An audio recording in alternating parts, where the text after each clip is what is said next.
اللہ اللہ اللہ بسم اللہ الرحمن الرحیم اللہ الصلاة والسلام علیک یا رسول اللہ.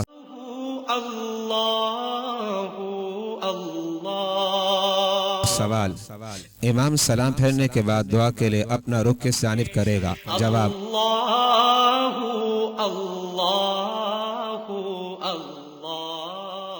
امام سلام پھیرنے کے بعد دعا کے لیے اپنا رخ تینوں جانب کر سکتا ہے. نمبر 1 دائیں جانب، نمبر 2 بائیں جانب، نمبر 3 نمازیوں کی طرف. لیکن نمازیوں کی طرف اس وقت رخ کر سکتا ہے جب کوئی نماز نہ پڑھ رہا ہو، اور قبلے کی طرف رخ کر کے دعا کرنا مکروہ ہے. اس حوالے سے شواہد آپ کے سامنے پیش کرتا ہوں.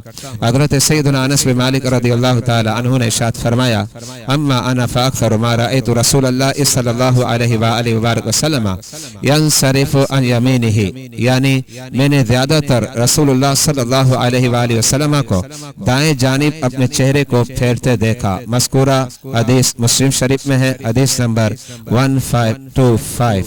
حضرت سیدنا عبداللہ بن مسعود رضی اللہ تعالی عنہ نے ارشاد فرمایا: لا يجعل احدكم للشیطان شیئا من صلاته یرى ان حقا علیہ الا ينصرف الا عن یمینہ لقد رأیت النبی صلی اللہ علیہ وآلہ وسلم کثیرا ينصرف عن یسارہ. یعنی تم میں کوئی اپنی نماز میں سے شیطان کے لیے حصہ مقرر نہ کرے اور یہ سمجھنے نہ لگ جائے کہ اس کے لیے دائیں جانب پھیرنا ضروری ہے، کیونکہ میں نے نبی کریم صلی اللہ علیہ وآلہ وسلم کو متعدد بار دائیں جانب منہ کرتے ہوئے دیکھا. بخاری شریف حدیث نمبر 852.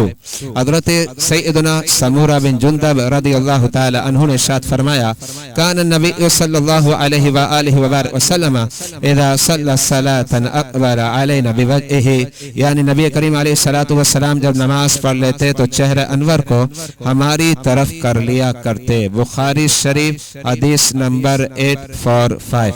ان تینوں حدیثوں سے تینوں جانب رخ کرنا ثابت ہو گیا.